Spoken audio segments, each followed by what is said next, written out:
Right, welcome yours. ఈ వారంలో ఎన్నో పరిణామాలు జరిగాయి. రాష్ట్రంలో కావచ్చు, దేశంలో కావచ్చు, ప్రపంచంలో కావచ్చు. ఎటు చూసినా న్యూస్ న్యూస్ న్యూస్ నడుస్తూనే ఉంది. ఈ వారంలో మేజర్గా ఎన్ని ఈవెంట్స్ జరిగాయి, ఎలాగ జరిగాయి, దానికి సంబంధించి టాప్ 9 న్యూస్ని మనం సెలెక్ట్ చేసి దానికి లోతైన విశ్లేషణ అందించడానికి మనతో రవి గారు ఉన్నారు. ఆయనతో మాట్లాడదాం. రవి గారు, వెల్కమ్ అండి. రవి గారు, చాలా విషయాలు ఉన్నాయి, చర్చిస్తూ పోతే చాలా వస్తాయి, కానీ ఈ వారంలో కొన్ని టాపిక్స్ మనం తీసుకున్నట్టయితే వక్ఫ్ బిల్, మేజర్గా ఒక వక్ఫ్ బిల్ పెట్టారు, ఆమోదించుకున్నారు, తెలిసిందే. మేజర్గా మన తెలుగు రాష్ట్రాల నుంచి తెలంగాణలో ప్రతిపక్షం అలాగే అధికార పక్షం వ్యతిరేకించాయి. వేరే ఏపీలో వాళ్ళ ఎన్డీఏ పక్షం కాబట్టి వాళ్ళు సపోర్ట్ చేశారు. దీన్ని ఓవరాల్గా ఎలా చూస్తారు? నిజమే. ఇప్పుడు వక్ఫ్ బిల్ అనేది స్వతంత్ర భారత చరిత్రలో పెద్ద మలుపు అని ప్రధాని నరేంద్ర మోదీ స్వయంగా అన్నారు. ఆయన నిజానికి పార్లమెంట్ చర్చలో పెద్దగా పాల్గొనలేదు. అక్కడ హోంమంత్రి అమిత్ షా, తర్వాత న్యాయశాఖ మంత్రి కిరణ్ రిజిజు, వీళ్ళు దాన్ని ప్రాధాన్యత దాని మీద వాళ్ళు ఫోకస్ పెట్టారు. కానీ మోదీ ఇలా అనడం అన్నది తెలుస్తుంది. అంటే బీజేపీ లేదా వాళ్ళ సంఘ పరివారు లేదా ఇంకా ఎన్డీఏ వీళ్ళ ఎజెండాలో గతంలో అయోధ్య రామ జన్మభూమి, తర్వాత కాశ్మీర్ 370 రద్దు, అవి ఎంత ముఖ్యమో వక్ఫ్ బిల్లు కూడా వాళ్ళ యొక్క మతపరమైన కోణంలో అంత ముఖ్య పాత్ర వహిస్తాయి. అందుకనే దేశంలో అత్యధిక ప్రతిపక్షాలు, దాదాపు అనేక ప్రతిపక్షాలు దాన్ని వ్యతిరేకించాయి. ప్రతిపక్షాలే కాకుండా రాజ్యాంగ కోవిదులు, న్యాయ నిపుణులు, సామాజిక ప్రశాంతత ఉండాలని కోరేవాళ్ళు. అయినా కానీ బీజేపీకి పూర్తిగా మెజారిటీ సొంతంగా లేదు.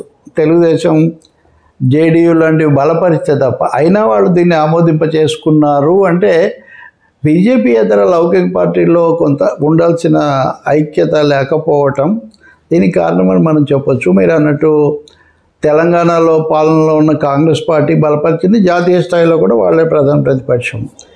బీఆర్ఎస్ కూడా బలపరిచింది, వ్యతిరేకించింది బిల్లును. ఈ వ్యతిరేకత వైపే నిలబడింది. అదే మీరు ఆంధ్రప్రదేశ్కి వచ్చేసరికి ఎన్డీఏగా అటు తెలుగుదేశం పార్టీ, జనసేన బాగా బలపరిచాయి. ఈరోజు మోదీలాగే ఉప ముఖ్యమంత్రి, జనసేన నాయకుడు పవన్ కళ్యాణ్ ప్రకటన చేశారు ఇది చాలా గొప్ప బిల్లు అని. మొదటిసారిగా వైఎస్ఆర్ పార్టీ, జగన్మోహన్ రెడ్డి ఈ బిల్లును వ్యతిరేకించారు. వాళ్ళు రాజ్యసభలో కూడా వ్యతిరేకంగా ఓటేశారు. ప్రతిదీ ఏపీలో ప్రత్యేక పరిస్థితి కదా, వీళ్ళు విప్ ఇవ్వలేదు, ఇక్కడేమో వ్యతిరేకం అనుకుంటూనే అక్కడ విప్ ఇవ్వలేదు. చూడండి, ఒక డబుల్ గేమ్ ఆడారు అని సోషల్ మీడియాలో కథనాలు వస్తే వాటిని ఖండిస్తూ ఇదిగో మా వైవి సుబ్బారెడ్డి వాళ్ళన్నది ఇచ్చాడని వాళ్ళు విడుదల చేశారు. ఆయనే రాజ్యసభలో కూడా మాట్లాడారు. కాబట్టి ఈ బిల్లు రాజ్యసభలో పూర్తి మెజారిటీ లేని బీజేపీ ఎలా నెగ్గించుకుంటుందని ఒకటి ఉండేది. చివరకు 126-95 తేడాతో వాళ్ళు దాన్ని ఆమోదించుకున్నారు. ఇటు లోక్సభలో ఎలాగో వాళ్లకు వీళ్ళందరూ బలపరిస్తే ఆధిక్యత ఉంది. బీజేపీతో అదనంగా కలిసి వచ్చిన వాళ్ళు ఎవరంటే మహారాష్ట్ర ఎన్సీపీ, చీలిపోయిన వర్గం, యువతలి వర్గం కలిసి వచ్చింది. దేవగౌడ జేడీఎస్ కూడా కలిసి వచ్చింది. వీటన్నిటి వల్ల వాళ్ళు గట్టెక్కించుకున్నారు. రైట్, జగన్మోహన్ రెడ్డి గారు వ్యతిరేకించడాన్ని పట్ల రకరకాల వ్యాఖ్యలు వస్తున్నాయి. అంటే ఎందుకు ఈయన ఇప్పుడు ఆల్రెడీ స్టేట్లో ట్రబుల్స్లో ఉన్నారు కదా, అక్కడ ఎందుకు వ్యతిరేకించారని, ఎలాగో పాస్ అవుతుందని వ్యతిరేకించారని ఒకటి, ఇలా రకరకాల వినిపిస్తున్నాయి. దాని గురించి ఏమంటే అదే కాదు, బహుశా ఆయనకు నిజంగా చెప్పాలంటే ఆంధ్రప్రదేశ్ రాజకీయాల్లో ఇప్పుడు మతము, కులము అనే వాటిని తీసుకురావడం చాలా ప్రాధాన్యత మనం చూస్తాం. ఇప్పుడు పాస్టర్ ప్రవీణ్ వృత్తి అయినా, తిరుపతి లడ్డు అయినా ఈ అంశాల మీద నిన్ననే మంత్రి లోకేష్ కూడా తీవ్రమైన హెచ్చరిక చేశారు. కాబట్టి జగన్మోహన్ రెడ్డి యొక్క నేపథ్యం, ఆయన మద్దతు ఇచ్చే వాళ్ళని బట్టి దృష్టిలో పెట్టుకున్నప్పుడు తప్పకుండా ఈ బిల్లును ఆమోదించడం అన్నది ఆయన ఓటింగ్లో చాలామందిని ఆయనకు దూరం చేస్తుంది. రెండవది, స్వతహాగా దేశంలో అత్యధిక పార్టీలు బీఆర్ఎస్ ఎందుకు, ఉదాహరణకు బీఆర్ఎస్ కూడా వ్యతిరేకించింది, కాంగ్రెస్తో తటస్థంగా కూడా ఉండొచ్చు కానీ వ్యతిరేకించారు. అంటే భారతదేశం యొక్క బహుళ మతాలతో కూడినటువంటివి ఇవన్నీ దృష్టిలో పెట్టుకున్నప్పుడు ఒకవైపున తిరుపతి కొండ మీద అన్ని మతస్థులు ఉండకూడదని చెప్పుకుంటూ, రెండో వైపున వక్ఫ్ చట్టం ప్రకారము వక్ఫ్ బోర్డులో ఉన్న 22 మందిలో 4 ఇతర మతాల వాళ్ళు ఉండొచ్చు అని చెప్పటం, ఇది తప్పకుండా చాలా అభ్యంతరకరం. మామూలు మత సామరస్యం అందరూ కలిసి ఉండాలని కోరుకునే వాళ్ళు ఇబ్బంది పడతారు. రాజ్యాంగం 25వ అధికరణం నుంచి ఆర్టికల్ నుంచి 28 వరకు 29 కూడా ఆ మాటకు వస్తే మత స్వేచ్ఛ, మత భావాలు, మత ప్రచారం, తమ మత వ్యాప్తి కోసం తాము పని చేసుకోవడం ఈ అవకాశాలు ఇస్తున్నాయి. కానీ ఈ ప్రభుత్వం వచ్చిన తర్వాత అన్యమత ప్రచారం, అసలు అన్యమత అనే పదం ఏంటి అసలు? దేశంలో ఒక చోట అన్యమతం అంటే అర్థం ఉంది, మీ ఇంట్లో నేను బయట వాడిని, కానీ దేశంలో అందరూ ఒకటే కదా. కాబట్టి అన్యమత అన్న పదమే కొంచెము అంటే ఆ మతం కాకుండా మిగతా, ఆ మతం కాకుండా వేరే మతాలు అన్నటువంటివి. సో అదే అసలు ప్రజాస్వామ్య లౌకికతత్వం, భారత రాజ్యాంగం. We and they, we and they, మేము, మనము, వాళ్ళు, ఇది కుదరదు అన్నది ముఖ్యమైన సూత్రం. బహుశా జగన్మోహన్ రెడ్డి కూడా ఈ ప్రాథమిక అంశం ఒకటి. రెండవది, నాకంటూ ఒక స్థానం ఉంది, నేను ఎప్పుడు బలపరుస్తూనే కాదని చెప్పడానికి కూడా ఇన్ని సందర్భాన్ని ఉపయోగించుకొని ఉండొచ్చు. ఏదైనా ఒక ముఖ్యమైన రాజకీయ పరిణామమే వైసీపీ ఆ మేరకు ఓటేయటం. ఇంకోటి, ఈ బిల్లును సుప్రీంకోర్టులో సవాల్ చేస్తామని కాంగ్రెస్ పార్టీ ప్రకటించింది. అలాగే ఆల్ ఇండియా ముస్లిం పర్సనల్ లా బోర్డు అని ఉంటుంది, వాళ్ళు కూడా మీరు ఇళ్ళ కంగానే పండగ కాదు, మీరు ఇది ఆమోదించుకోవచ్చు కానీ అమలు కానివ్వమని వాళ్ళు చెప్తున్నారు. సో దేశంలో భవిష్యత్తులో దీని ప్రభావం ఎలా ఉంటుంది? కాశీ మధుర ఆలయాల్లో కూడా ఆర్ఎస్ఎస్ జోక్యం చేసుకోవచ్చు అని ఆర్ఎస్ఎస్లో ఆయన మోహన్ భగవత్ తర్వాత 2వ స్థానంలో ఉండే దత్తాత్రేయ హోసబ్లే ఆయన నిన్న ప్రకటించాడు. సో ఇవి కీలకంగా ఉత్తరప్రదేశ్, బీహార్, గుజరాత్ ఎన్నికల నాటికి కొత్త అంశాలుగా మారుతాయి. ఓకే, స్టేట్ పాలిటిక్స్కి వస్తే కనుక తెలంగాణ సీఎం రేవంత్ రెడ్డి గారు కంటిన్యూస్గా ట్రబుల్స్ ఫేస్ చేస్తున్నారు. అంటే హెచ్యు భూముల వివాదం కావచ్చు, లేదంటే సుప్రీంకోర్టు చివాట్లు కావచ్చు, ఇవన్నీ ఎలా, అంటే అసలు ఎందుకు ఇలా జరుగుతుంది?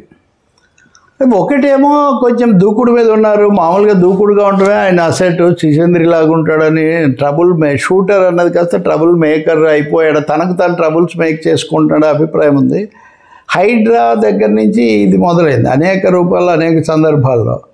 అలాగే ఇటు బీఆర్ఎస్ కూడా వాళ్ళు దూకుడుగా ఎప్పుడెప్పుడు మళ్ళీ మన స్థానంలోకి రావాలని ఉన్నారు. కాకపోతే ఈ వారం ప్రత్యేకంగా జరిగింది ఏంటంటే, మీరు అన్నట్టుగా పార్టీ మారిన శాసనసభ్యులు లేదా కండువాలు మార్చుకోవటం, వీళ్ళకి సంబంధించి సుప్రీంకోర్టు జస్టిస్ గవాయి ధర్మస్థానం కీలకమైన వ్యాఖ్యలు చేసింది. మీరు ఏమనుకుంటున్నారు? రేవంత్ రెడ్డి ఏమన్నాడంటే, శాసనసభలో ఉప ఎన్నికలు రానే రావు అని చెప్తే హరీష్ రావు లాంటి వాళ్ళు అభ్యంతరం పెట్టారు. కోర్టు ముందున్న దాని మీద మీరు ఏం చెప్తారని. కోర్టు మీద ఉంటే మటుకేంటి మాట్లాడచ్చు, ఈ సభలో మాట్లాడేదానికి రక్షణ ఉంది, మీరు బయటే మాట్లాడుతున్నారు కదా, ఎన్నికలు వస్తాయని మీరు బయట మాట్లాడచ్చు, రావు అని నేను సభలో మాట్లాడకూడదు అని కొంచెం ఆ అంశం మీద కొంచెం స్ట్రెస్ హీట్ జనరేట్ చేసాడు. ఇప్పుడు సుప్రీంకోర్టు ఏమందంటే, మీరు ఏదన్నా ఇష్టమేనా, ఈ ఫిరాయింపుల చట్టం మీద అనర్హత అన్నది స్పీకర్ పరిధిలో ఉండే అంశం, మేము ఒప్పుకుంటాము, మేము స్పీకర్కి చెప్తుంటాము తొందరగా తేల్చండి అని. కానీ 2023 ఎన్నికలవి 2028 వరకు తేల్చకపోతే కూడా మేము చేతులు ముడుచుకొని ఉంటామని మీరు అనుకుంటున్నారా?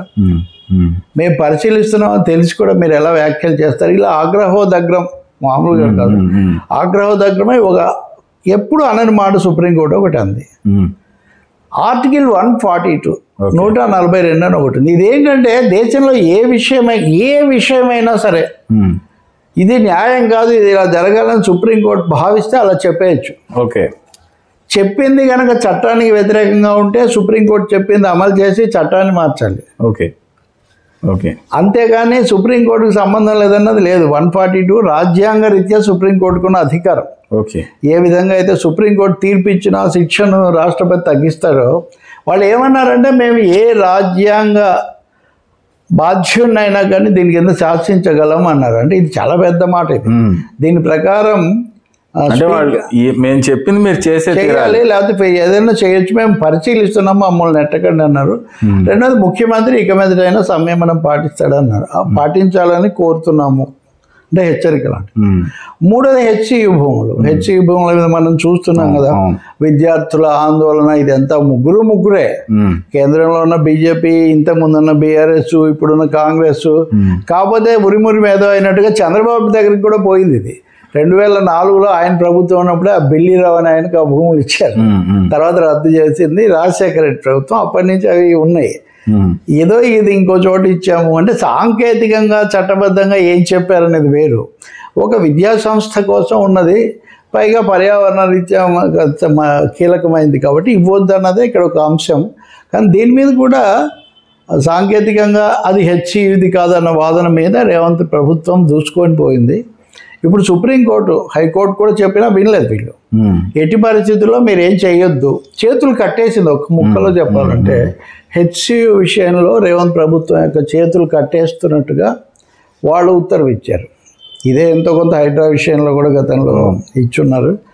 ఇంక ఈ లోపల ఏమైంది, మంత్రివర్గ విస్తరణ జరుగుతుంది, అంతా సిద్ధం అన్నప్పుడు అది కూడా ఆపేశారు ప్రస్తుతం. అంటే ఒకదాని తర్వాత ఒకటి గవర్నమెంట్కి ఇలా చొక్కెదురవుతుంటే అంటే ఎందుకంటారు? అంటే నేషనల్ పార్టీ రేవంత్ రెడ్డి ఇంకొంచెం ఆలోచించి నిర్ణయాలు తీసుకోవాలి, నలుగురిని కలుపుకోవాలి. సంయమనం అనేది కొంచెం దూకుడు, ఒక అసహనం కావచ్చు, లేకపోతే ఆయన మీద ఉన్న ఒత్తిడి కావచ్చు, తను నిరూపించుకోవాలి, తగ్గేదేలే అనే ఒక మతత్వం కావచ్చు, వీటన్నిటి వల్ల ఈ పరిస్థితి వచ్చింది. కానీ తగ్గాల్సి వస్తుంది.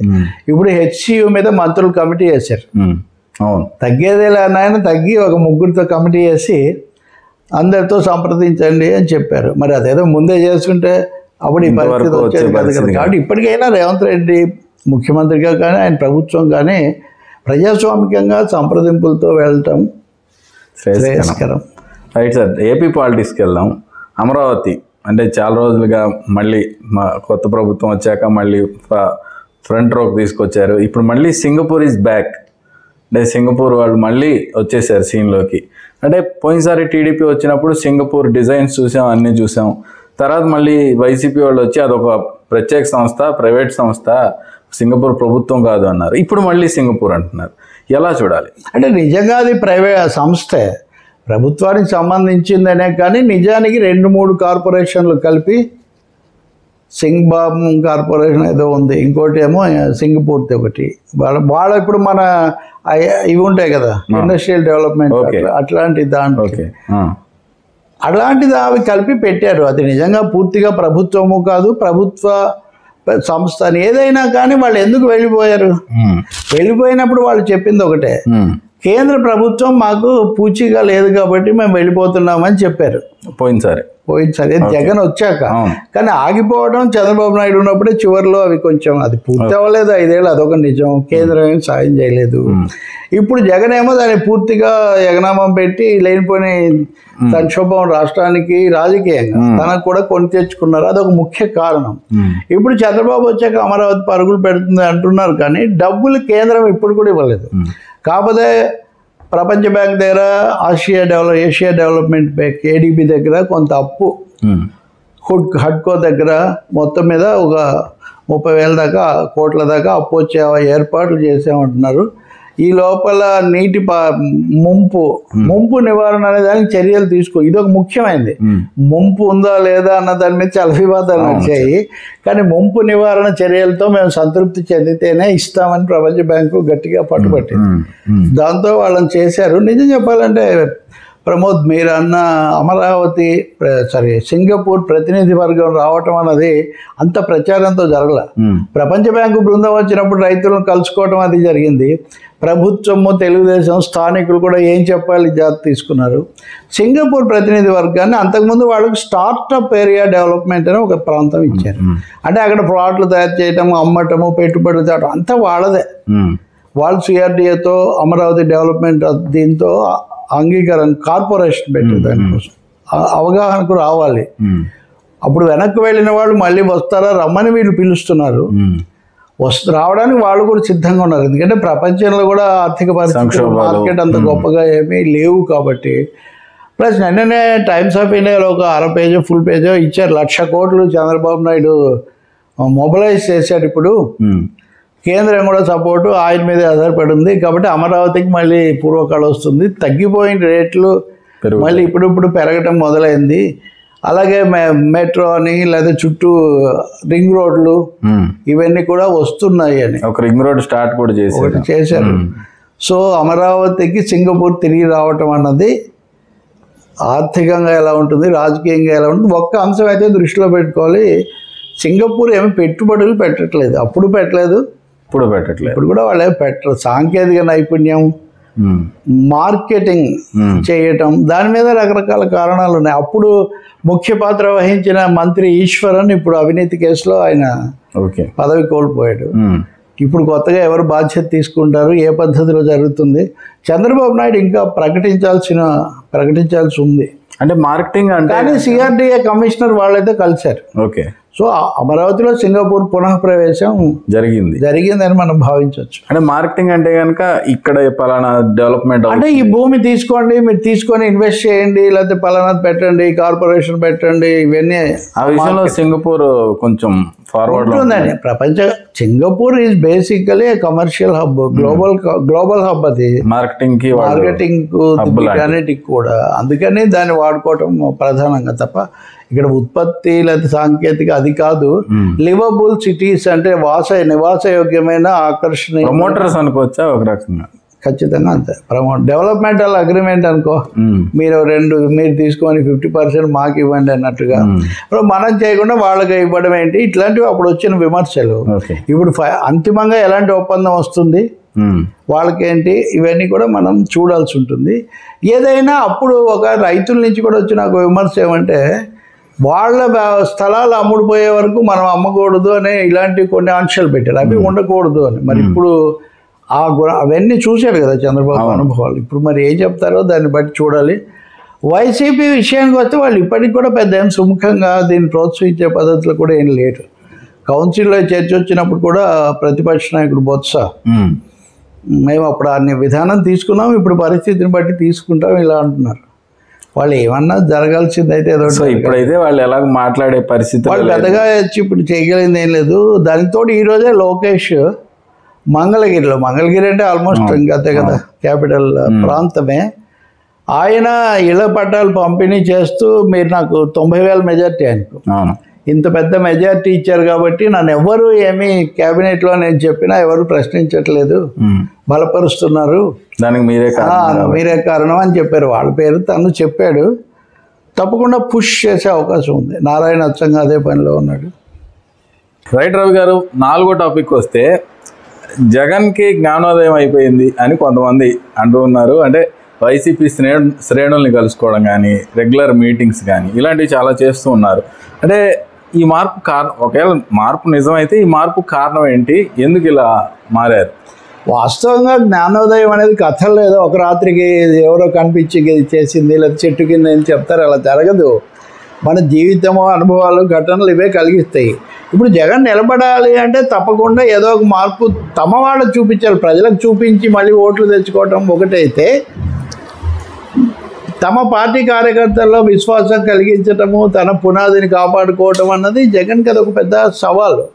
అంటే బేస్ నిలబెట్టుకోవటం అన్నది. కాబట్టి ఆయన ఈ మధ్య కలుస్తున్నాడు. ఇంకొకటి ఏమంటే, మొన్న స్థానిక ఉప ఎన్నికల్లో 50కి 30 స్థానాల పైన తెచ్చుకోవటం అన్నది కూడా వైసీపీకి బాగా విశ్వాసం కలిగించింది. మీడియా కూడా ఆ మేరకు ఫోకస్ చేసింది. సో అప్పటి నుంచి జగన్ దశల వారీగా ఆయన ట్వీట్స్, ఎక్స్లో ఆయన పోస్టులు పెరిగాయి. చంద్రబాబు మీద కొంచెం అఫెన్సివ్ కూడా పెరిగింది.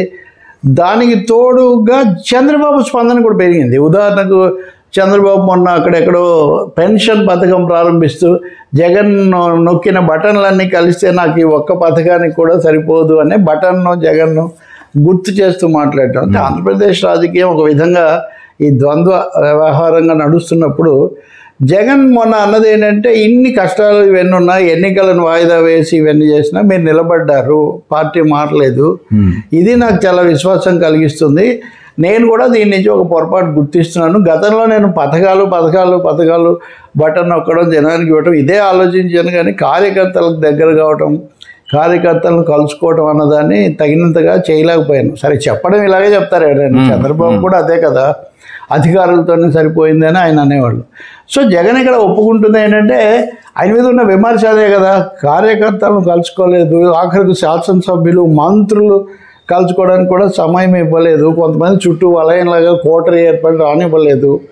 కోటరీ అనే మాట అనలేదు కానీ మిగిలినవన్నీ అన్నారు. అందువల్ల కొంత ఈయనలో జ్ఞానోదయం మార్పు వచ్చింది అనే ఒక ఆశాభావం, ఒక అభిప్రాయం, కొన్ని కొత్త కొత్త వివరాలు బయట పెట్టడం, టీంను మళ్ళీ రీఆర్గనైజ్ చేసి మీకు ఆ బాధ్యత ఉన్న వాళ్ళకి అటు ఇటు అప్పగించడం, ఇవన్నీ చేస్తున్నారు.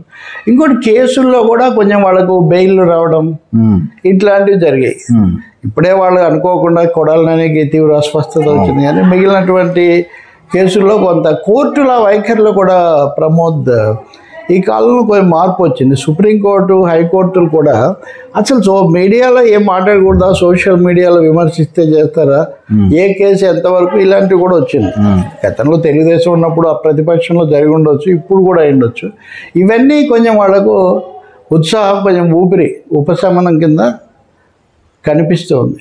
రైట్. అంటే దాంతో లింక్ చేస్తే కనుక తెలంగాణలో కూడా బీఆర్ఎస్ పరిస్థితి, అంటే కేసీఆర్ గారు కొంచెం మీటింగ్స్ పెట్టడం రెగ్యులర్గా, అలా ఏమైనా జరుగుతుందంటారు? అది నిజమే. రాజకీయం అనేది ఎప్పుడు వన్ డే మ్యాచ్ కాదు. రాజకీయం అనేది టెస్ట్ మ్యాచ్. అది పర్మనెంట్గా ఒక టెస్ట్ తర్వాత ఇంకోటి జరుగుతూనే ఉంటుంది. అందులో సీజన్డ్ ప్లేయర్స్ అంటారే, బాగా పట్టు కలిగిన యువతులు ఎప్పుడూ సిద్ధమవుతూనే ఉంటారు. బీఆర్ఎస్ విషయంలో వాళ్ళ పార్టీ స్థాపించిన రజతోత్సవ వేడుకలు అనేది ఇప్పుడు తీసుకున్నారు. నాకు బాగా తెలుసు, గతంలో వరంగల్లో జరిపిన రోజు నేను వరంగల్లో ఉన్నా, ఇప్పుడు 2001-2 ఆ ప్రాంతాల్లో. అప్పుడు కేసీఆర్ ఫస్ట్ షో. ఇప్పుడు కూడా వాళ్ళు దాదాపు అక్కడే చేయాలని ఆ నిర్ణయానికి వస్తున్నారు. రెండవది, ఇందాక మీరు అడిగారు కదా, రేవంత్ రెడ్డి ఎదుటివాడి కష్టాలు, ప్రత్యర్థి కష్టాలే మనకు ప్రయోజనకరము లేకపోతే మనకు అనుకూలం అనుకోవాలి కదా ఇప్పుడు. కాబట్టి రేవంత్ రెడ్డి మీద వరుసగా కోర్టుల్లో రావటం, పార్టీలో కొద్దిగా అసమ్మతి, పదవులు రాని వాళ్ళ, ఉదాహరణకు మాజీ మంత్రి జీవన్ రెడ్డి లాంటి వాళ్ళ సణుకుడు, ఇవి బీఆర్ఎస్ వాడు మాకు ఉపయోగకరమైన ఒక భావానికి వస్తున్నారు. కేసీఆర్ కూడా జగన్ లాగే. మీరు వాళ్ళిద్దరిలో చాలా పోలికలు గమనిస్తారు. కలుసుకోకపోవటము, శాసనసభకు రాకపోవటము, ఇలాంటివి. ఇప్పుడు ఆయన తన ఫామ్ హౌస్లో అందరినీ కలుసుకుంటున్నాడు, ఫోటోలకు పోజులు ఇస్తున్నారు. 1-2 రోజులు, ఒక్కరోజు శాసనసభకు కూడా వచ్చారు. కాబట్టి బీఆర్ఎస్ కూడా పుంజుకునే ప్రయత్నం చేస్తూ ఉంది. ఇప్పుడు రేవంత్ రెడ్డి వస్తారు రంగంలోకి. ఆయన కేసీఆర్ మీద టార్గెట్ చేస్తూనే కేటీఆర్, హరీష్ రావు కలిసి గొడవలు పడి వాళ్ళ కోసం నా మీద దాడి చేస్తున్నారని ఆయన ఎప్పుడు, ఆయన ప్రతిపక్షంలో టీడీపీలో ఉన్నప్పుడు కూడా అంతే, హరీష్ రావును ఆయన ముందుకు నెడుతూ ఉంటాడు అనమాట. సో ఈ విధంగా తెలంగాణ రాజకీయాలు కూడా ఆసక్తికరంగా ఉన్నాయి. కాకపోతే ఇక్కడ థర్డ్ ప్లేయరు చంద్రబాబు నాయుడు.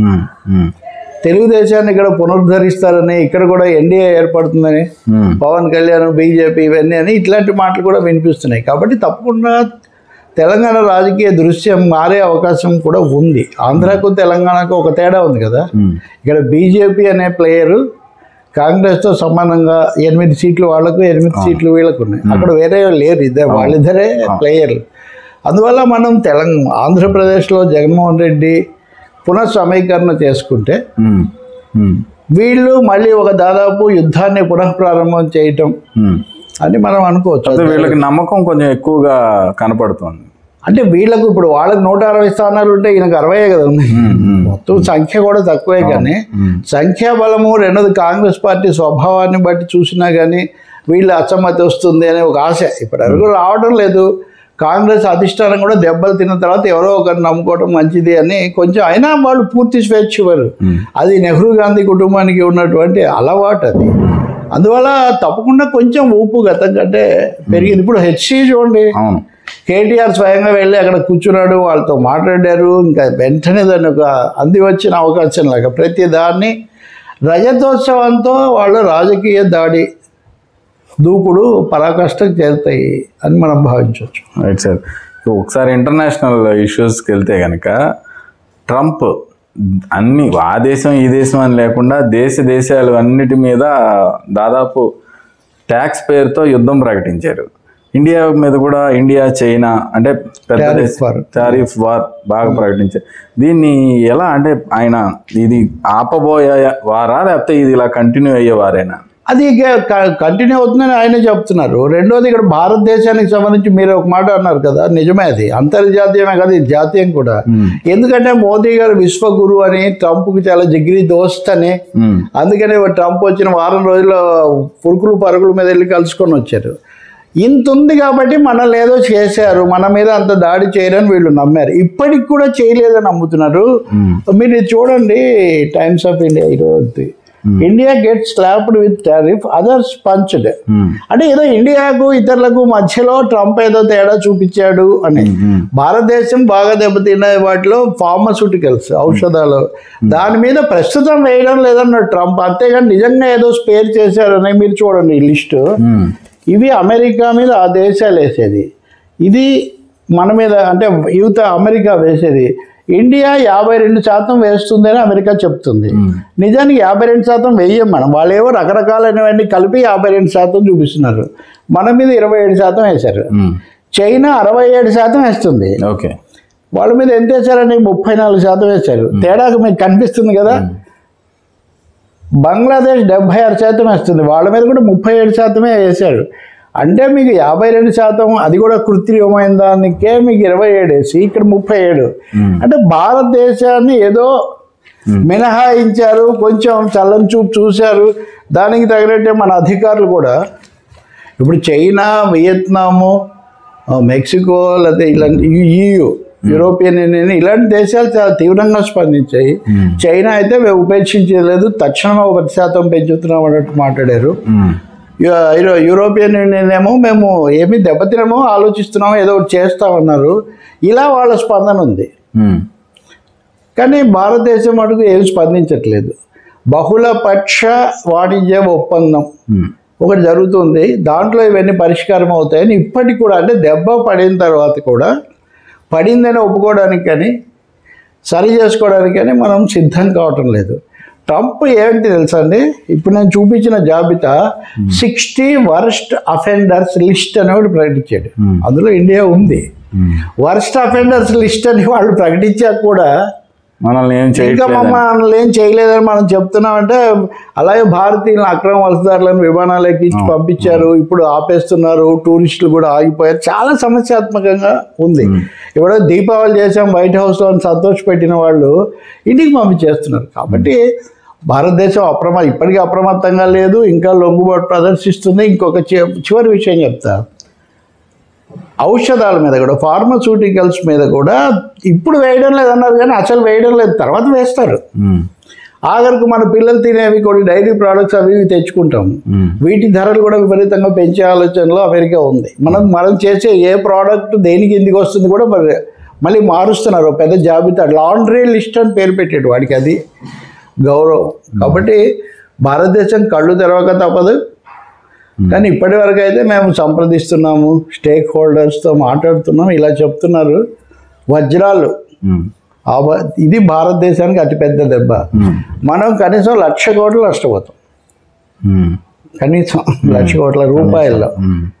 ఇంకా పెంచితే ఇంకా 2,00,000 కోట్లు. కాబట్టి ఫార్మా మీద కూడా పడిందంటే, ఫార్మా మీద వేయకపోవడానికి కారణం వాళ్ళ ప్రయోజనం కూడా. వాడి దగ్గర కాస్ట్లీ కాబట్టి మన దగ్గర నుంచి చౌకగా తెచ్చుకోవచ్చు, తీసుకుంటారు. అందుకని ఇది పెద్ద వారే, మీరు అన్నట్టు ఇది బిగ్గెస్ట్ వార్. పైగా దీన్ని ఉపయోగించిన భాష, పద్ధతి, ఇదంతా కూడా చాలా ప్రపంచ దేశాలను అవమానించే విధంగా ఉంది. దీన్ని మరి ఏమీ లేదు అని అంటున్నారు, కానీ ఈ రోజు కాకపోతే రేపైనా ఒప్పుకోక తప్పదు. పార్లమెంట్లో కూడా ప్రతిపక్ష నాయకుడు రాహుల్ గాంధీ ఈ విషయాన్ని చాలా తీవ్రంగా నిన్న మాట్లాడారు. సరే, ఆయన చైనాని కూడా కలిపి మాట్లాడాడు, ఇంకో ప్రతిపక్ష నాయకుడు కాబట్టి. But China, India, EU, Vietnam ఇలాంటి దేశాలు కలిసి ఏం చేస్తాయి అన్నది ఇప్పుడు అందరూ ఎదురు చూస్తున్నారు.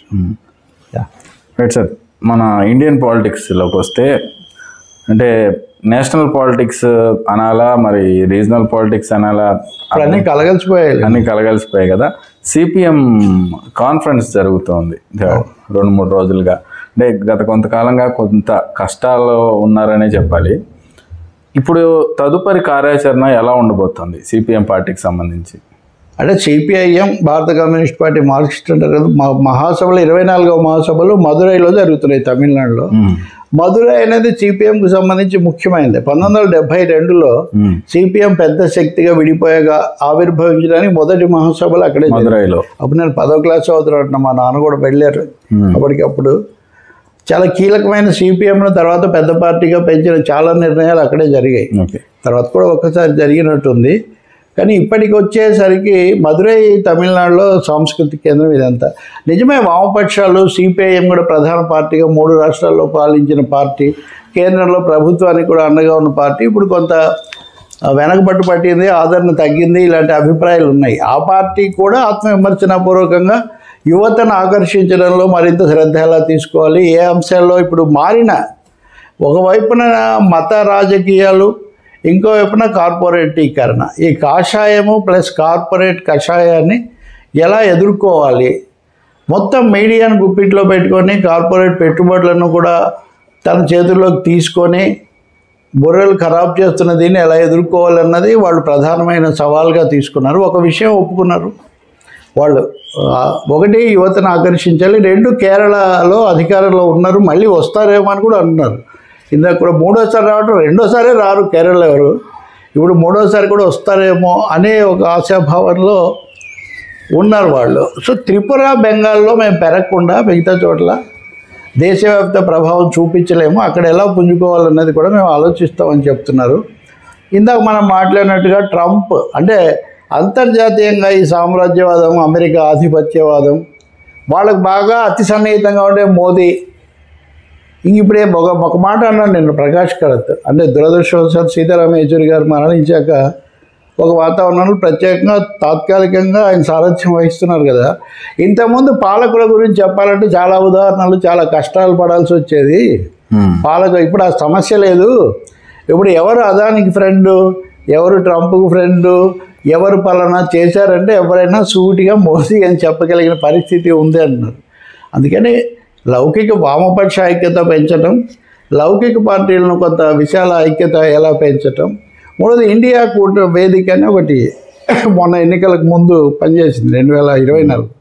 ఆ ఎన్నికలు అయిన తర్వాత వాళ్ళు విడివిడిగా పోటీ చేశారు, కాంగ్రెస్, ఆప్, ఇట్లా.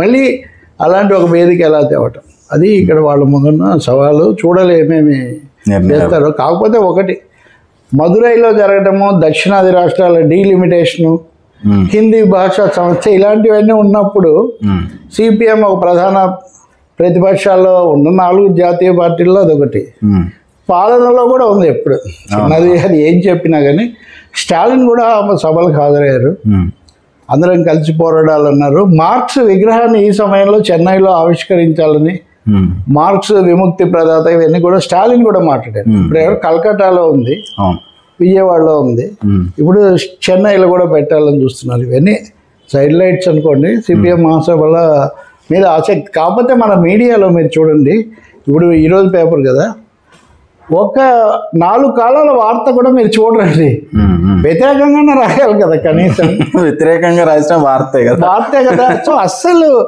వామపక్షాలు అసలు ఏదో లేదు, అదృశ్యమైపోయాయన్న భావం జనంలో కలిగించడానికి ఇది కూడా ఒక కారణం. మీడియా ఉద్దేశపూర్వకమైన మౌనం, ఇగ్నోరింగ్, టోటల్ ఇగ్నోరింగ్. సో దాన్ని ఎలా ఛేదించాలన్నది, సోషల్ మీడియాని ఎలా ఉపయోగించుకోవాలి, ఇవన్నీ అలా చేస్తున్నారు. ఒక్క చిన్నదే, అక్కడ వాళ్ళు కార్ల్ మార్క్స్ విగ్రహం ఒకటి పెట్టారు ఏఐ లాగా. సో వెళ్ళిన ప్రతి వాళ్ళు దాంతో, అంటే మనం టెక్నాలజీని కూడా అడాప్ట్ చేసుకోవాలి, యువతను కూడా ఆకర్షించాలి అనే ఒక అంశాన్ని స్పష్టంగా గుర్తిస్తున్నారు అనమాట.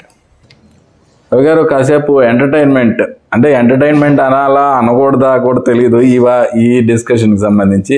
నాగవంశీ గారు, ప్రముఖ ప్రొడ్యూసర్ నాగవంశీ గారు మీడియా మీద దాదాపుగా చిందులు తొక్కారు.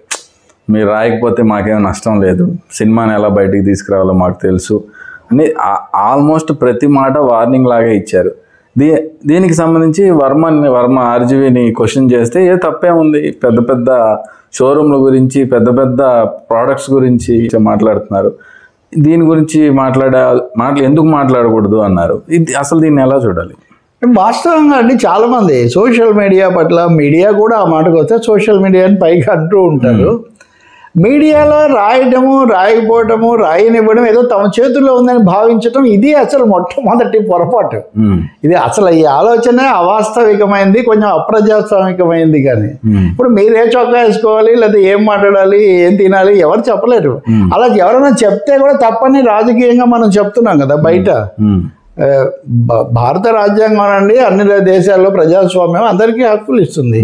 సోషల్ మీడియా లేదా మీడియా ఈ మొబైల్స్లో కూడా మాట్లాడేది ఇంత వచ్చిన తర్వాత దీన్ని ఎవరు ఆపుతారు? నిజానికి నాగవంశీకి ఆయన మంచి నిర్మాత, ఇప్పుడు ఆయన సినిమా మ్యాడ్ స్క్వేర్ అది బాగా ఆడుతుందంటే ఆడుతుంది కాబట్టి ఆయన అలా మాట్లాడారు. ఆడకపోతే ఆయన భిన్నంగా మాట్లాడి ఉండేవాడు. అది కూడా మనం గుర్తించాలి.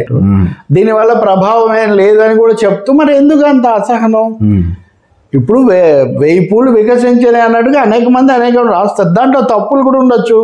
ఈ మధ్య హద్దు బద్దు లేకుండా హద్దు ఎవరు నిర్ణయిస్తారు? ఇప్పుడు ఇది వరకు పెట్టిన పత్రికలకు, లేదా అదానీ గారి మీడియా సామ్రాజ్యానికి, లేకపోతే రాయిటర్స్ సంస్థకు, లేదా CNN, IBI ఎవరు నిర్ణయించారు? వాళ్ళు ఏం వార్తలు వస్తాయో పొద్దున్నే మనం అనుకునేవే వాళ్ళు చెప్తున్నారు. కాబట్టి ఇక్కడ వీళ్ళు ఏది తేలిగ్గా కనిపిస్తున్నారు. వీళ్ళలో కొంతమంది ఏదైనా చేసి ఉండొచ్చు, వాళ్ళకి చేదు అనుభవాలు ఉంటే ఉండొచ్చు. వాళ్ళ వాళ్ళు బ్లాక్ మైలింగ్ ఎక్కువైపోయింది. బ్లాక్ మైలింగ్ అని ఎప్పుడు మీడియాలో బ్లాక్ మైలింగ్ అనేది మీడియాకే పరిమితం కాదు. మీడియా వాళ్ళు కాని వాళ్ళు కూడా బ్లాక్ మెయిల్ చేస్తుంటారు. నేరస్థ అసాంఘిక ధోరణులు, అవాంఛనీయమైన ధోరణులు ఎప్పుడు ఉంటాయి. అది ఎవరికైనా ఉంటే దాన్ని మీరు స్పెసిఫిక్గా చెప్పాలి, కానీ ఎవరి మీద కొంత ఉందని. రెండవది, మేము ఎంతో కష్టపడి తీస్తాము, కోట్లు ఖర్చు పెడతాము మీరు అన్నారు. అయితే ఏం చేయమంటారు? టాటా నానో కారు వచ్చినప్పుడు ₹1,00,000 కారు అని మొత్తం మోగించారు. దానికోసం బెంగాల్లో బుద్ధదేవ్ భట్టాచార్య ప్రభుత్వం కూడా అక్కడ పెట్టాలా వద్దా, సింగూరు సమస్య, చాలా సమస్యలు ఎదుర్కొంది. నానో కారు ఏం సక్సెస్ కాలేదు.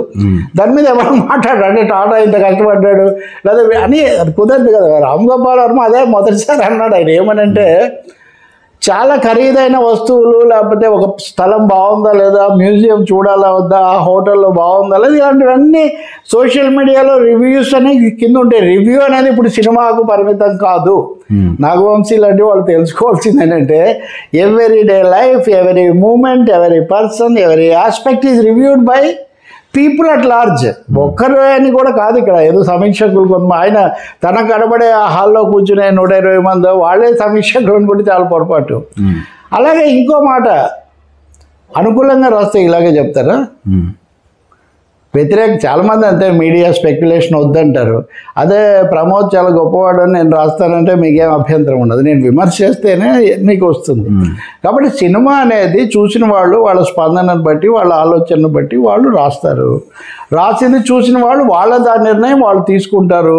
ఇప్పుడు చూసేవాళ్ళ మీద మనకు నమ్మకం లేదు కాబట్టి దాన్ని చూసేవాళ్ళు కూడా సమీక్షిస్తారు. దాన్ని సమీక్షించుకున్న తర్వాతే ప్రేక్షకుడు నిర్ణయానికి వస్తాడు. చాలా మంది అదేం లేదు, వాళ్ళు ఊరికనే పోతారు. కాబట్టి ఈ అసహనం లేదు, విమర్శించకూడదు, మేము కష్టపడ్డాము. పుస్తకాల రచయితలు కూడా అంతే. మీరు సాహిత్య పేజీలు చదవండి, ఇప్పుడు అందరు సరిగా ఉండట్లేదు, ప్రతిదాన్ని విమర్శిస్తున్నారు, కొంతమందిని నెత్తిరెత్తుకు చెప్తూ ఉంటారు. ఇవన్నీ నిలబడేవి కాదు. రెండో, దాన్ని ఎవరు ఆపలేరు కూడా. ఇప్పుడు రాజకీయంగా తీసుకోండి, కాశ్మీర్ ఫైల్స్, కేరళ ఫైల్స్, లేకపోతే ఇలాంటి సినిమాలను మొన్న కూడా వచ్చింది కదా, ఆ సినిమాలను చాలా మీరు ఆకాశానికి ఎత్తారు చాలామంది. చావా అదే సమయంలో ఇప్పుడు ఎంపురాన్ అంత హిట్ అయ్యి బాగా వసూలు, దాని గురించి ఏం రాయట్లేదు మన మీడియా. ఎందుకు అంటే ఇప్పుడున్న సంఘ పరివారు, ఈ ప్రభుత్వం, వీళ్ళ విధానానికి అవి బాగా అనుకూలంగా ఉన్నాయి. అది అలా రాస్తే రైట్ అయిందా, ఇలా రాస్తే ఇదైందా? కాబట్టి సమీక్షలు రాయడము, సమీక్షణ నా పుస్తకం పేరు. ఎక్కడైతే వీక్షణ ఉంటుందో అక్కడ సమీక్షణ ఉంటుంది. ఒక మనిషిని చూడగానే వీళ్ళు బాగున్నారా, మృదువుగా ఉన్నారా, లేకపోతే ఇంకో విధంగా ఉన్నారా, పలకరించారా, నవ్వారా, ఇవన్నీ అది సహజ ప్రక్రియ. అది కాకపోతే ఈ మీడియా విస్తరణ వల్ల దానికి అవకాశం వచ్చింది. ఇప్పుడు కాదండి ఈ సమస్య, నేను ఆయనకు చెప్తున్నా. చక్రపాణి సినిమా తీసే రోజుల్లోనే చక్రపాణి సినిమాను సమీక్షిస్తూ ముళ్ళపూడి వెంకటరామన్ రాస్తే అది చక్రపాణికి నచ్చలేదట. సో దాంతో ఆయన కొడవటిగంటి కుటుంబరావు గారిని అడిగి మరీ దాని మీద సమీక్ష రాయించారు. మా పత్రికలో ఒకసారి ఏదో సినిమా మహబూబ్ అనుకుంటా, ఓ సమీక్ష రాస్తాం, అది సంతృప్తిగా లేదంటే రెండోసారి మళ్ళీ ఏదో ఒక కోణంలో ఇంటర్వ్యూనో ఏదో పెట్టి రాస్తాం. ఇది ఒకరోజు ప్రక్రియ కాదు, ఒకరు రాస్తేనో ఇద్దరు రాస్తేనో జరిగేది కాదు. ఇంకొక మాట, సోషల్ మీడియా లేకుండా ఈ సినిమా ప్రపంచాన్ని ఊహించలేము. రాజమౌళి లాంటి వ్యక్తి ఫార్మల్ అడ్వర్టైజ్మెంట్ మీద రాజమౌళి చాలా తక్కువ ఖర్చు పెడతాడు. ఇన్ఫార్మల్గా మీడియా ప్రమోషన్ చాలా ఎక్కువ చేస్తారు. అవునా కదా? సోషల్ మీడియాని కాబట్టి డోంట్ థింక్ మీడియా వాళ్ళందరూ కూడా ఏదో బాధ్యతారహితులు, మనం ఏదో మీడియా మీద న్యాయమూర్తులం అనుకుంటే అది మనమేం జడ్జీలము కాదు, వాళ్ళేమో అక్యూజ్డ్ కాదు. ఇదే నిరంతర ప్రాసెస్ అంతే. వర్మ అన్నట్టుగా 2 కోట్ల రూపాయలు కారు మీద భవనం మీద రాస్తుంటే ఈ సినిమా మీద ఎవరంటే వాళ్ళు ఇన్వైట్ చేస్తారు కూడా కదా. అసలు కంప్లైంట్ ప్రతి శాఖలో కంప్లైంట్స్ అండ్ సజెషన్స్ బుక్ అని పెడతారు. సినిమా వాళ్ళు అట్లాంటి బుక్ ఒకటి పెడితే తెలుస్తుంది. అప్పుడు ఎంతమంది ప్రతి సినిమా థియేటర్ మధ్యలో complaints and suggestions, reviews and opinions book అని పెట్టమనండి, అప్పుడు తెలుస్తుంది. అంటే నేను కొత్తగా సజెషన్ చేస్తున్నా వాస్తవానికి. Right sir. ఏపీ గవర్నమెంట్ అంటే విశాఖపట్నం కేంద్రంగా భూములకు సంబంధించి ఒక మేజర్ స్టెప్ వేశారు. అంటే సురేష్ ప్రొడక్షన్ సంబంధించి 15 ఎకరాలు వేరే వాళ్ళకి డెవలప్మెంట్ కింద ఇచ్చారు. అంటే స్టూడియో డెవలప్మెంట్కి ఇచ్చిన భూమిని రియల్ ఎస్టేట్కి వాడుకున్నారు, దాన్ని వెంటనే వెనక్కి లాక్కుండాని కలెక్టర్కి ఆదేశాలు ఇచ్చాయి, షోకాజ్ నోటీస్ ఇచ్చారు. అలాగే లూలు మాల్కి స్థలం కేటాయింపు విషయం కూడా ముందుకు వచ్చింది. ఈ మేజర్గా ఈ రెండింటిని అంటే 2 ఇండస్ట్రీకి సంబంధించిన లాంటి విషయాలు ఎలా ఈ రెండింటికి మనం ఋషికొండ కూడా కలిపి చూడొచ్చు. నిన్న కూడా మంత్రివర్గం చర్చించింది. ఇప్పుడు జీతా ఓయి సికిందర్ అని ఎవరైతే గెలుస్తారో వాళ్ళు అధికారంలోకి వచ్చి వాళ్ళు అనుకున్నది చేస్తారు. ఇప్పుడు విశాఖపట్నంలో చిత్ర పరిశ్రమ అభివృద్ధి చేయాలి. మరో చరిత్రలో బాలచందర్ అక్కడ విశాఖ ఉక్కు తాలూకు పైలాన్ని చూపించి మొదలు పెడతారు. మన పెళ్ళి ఎప్పుడు అవుతుందంటే ఇది వచ్చినప్పుడు అంటాడు కమలాసన్. కాబట్టి విశాఖ అందాలు అక్కడ తీయటం ఎప్పటి నుంచో ఉంది. రమణాయుడు స్టూడియో పెడతారన్నప్పుడు ప్రోత్సహించారు, స్థలం ఇచ్చారు, కొన్ని షెడ్స్ వేసేసారు, కొన్ని జరిగాయి అంటారు. కానీ అనుకున్నంత అభివృద్ధి కాలేదు. ఎందుకంటే ప్రభుత్వ ప్రోత్సాహం, అన్ని కోణాలు, రాష్ట్ర విభజన ఉద్యమాలు ఇవన్నీ వచ్చి ఇది అయింది. కాకపోతే జగన్ అధికారంలో ఉన్నప్పుడే వాళ్ళు దాన్ని కన్వర్షన్ కోసం అడిగారు. ఓకే, మీరు కన్వర్షన్ కోసం అడిగారు కదా, మేము తీసుకుంటాము ప్రభుత్వం అని వాళ్ళు అన్నారు. సో అందరినీ తరిమేస్తున్నారని అప్పుడు ప్రచారము, వ్యతిరేకత జరిగింది. ఇది కాకుండా ఇంకో స్టోరీ ఉంది ప్రమోద్. జగన్ ఇల్లు కట్టుకోవడానికి 5 ఎకరాలు అడిగాడు.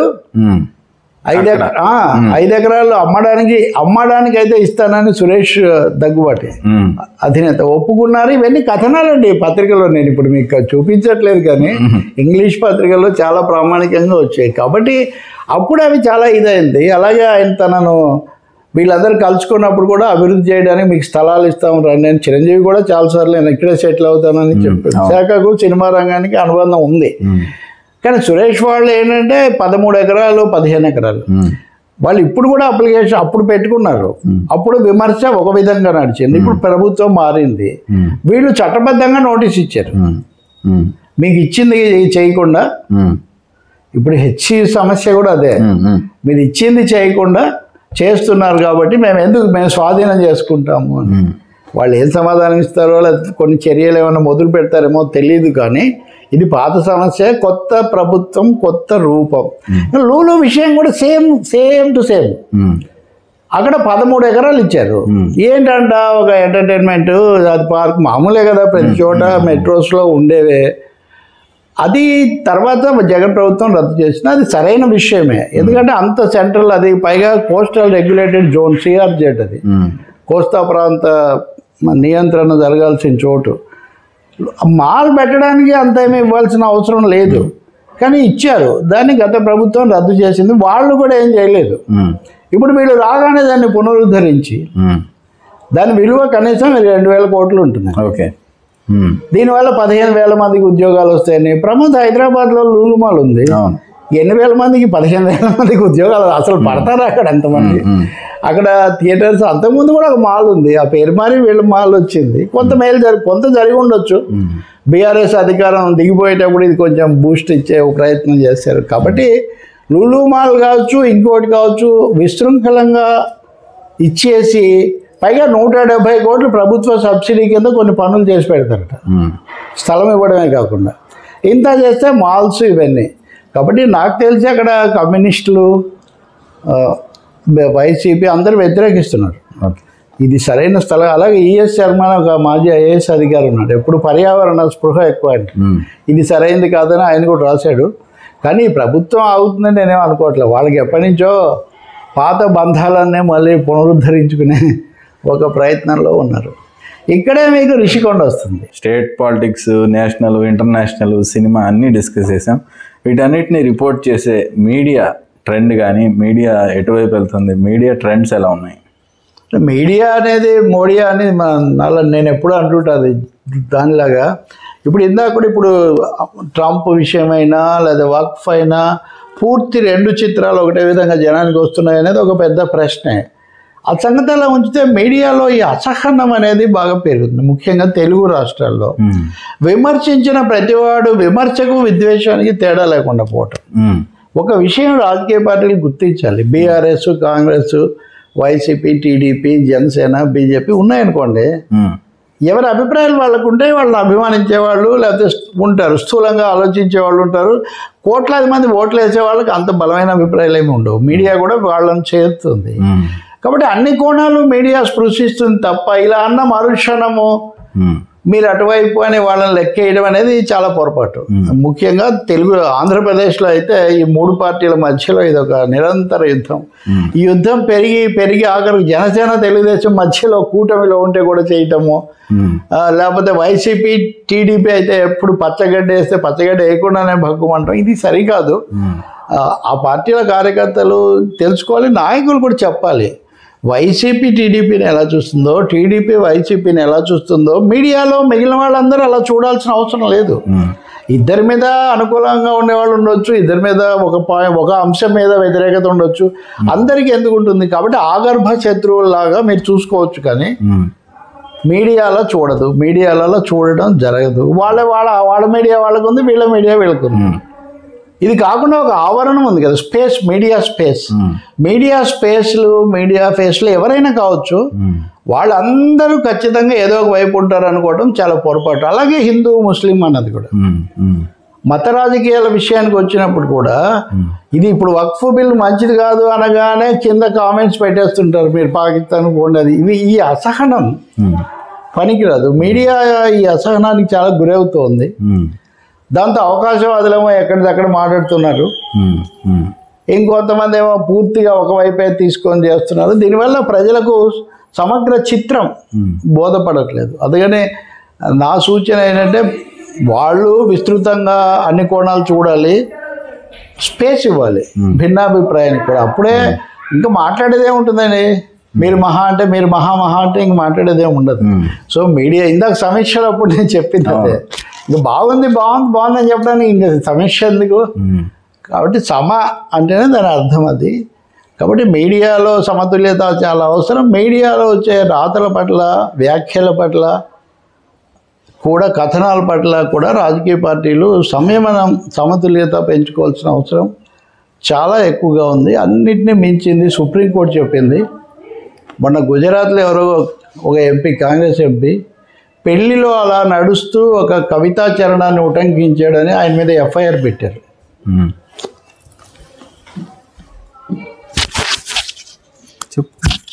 అదే అయిపోయిందని అన్నాం, చెప్పు. ఆయన మీద ఒక కేసు పెట్టారు. సో కోర్టు చెప్పింది, ఆయన ఏమన్నాడు, రక్త పిపాసులకు కూడా ప్రేమతో సమాధానం ఇస్తామని ఒక కవిత ఉటంకించాడు. ఈ కవిత మాకు వ్యతిరేకమని ఎవరైనా ఎందుకు అనుకోవాలి? కాబట్టి మీడియాలో వచ్చే రకరకాల ప్రయోగాల పట్ల, ప్రయత్నాల పట్ల తప్పకుండా ఒక స్వీకరించే ధోరణి, అర్థం చేసుకునే సంయమనం పెరగాల్సిన అవసరం ఉంది. విమర్శించే ప్రతి వాళ్ళు వ్యతిరేకించేవాళ్ళు కాదు అనే ఒక మెళకువ పెరగాల్సిన అవసరం ఉంది. ఈ విషయంలో నేనైతే నిన్న ఒక మిత్రుడు పెట్టిన సోషల్ మీడియా పోస్ట్ చూస్తున్నా. వాళ్ళ పార్టీ వాళ్ళనే ఆయన, ఏందిరా బాబు ఇట్లయితే బతకలేను రా, మేము మాట్లాడిన ప్రతిదీ మీరు తప్పు పడితే ఎట్లా అని ఆయన చెప్తూ ఉన్నాడు అనమాట. అది ఇప్పుడు మీడియా పరిస్థితి. రైట్, థ్యాంక్ యూ రవి గారు.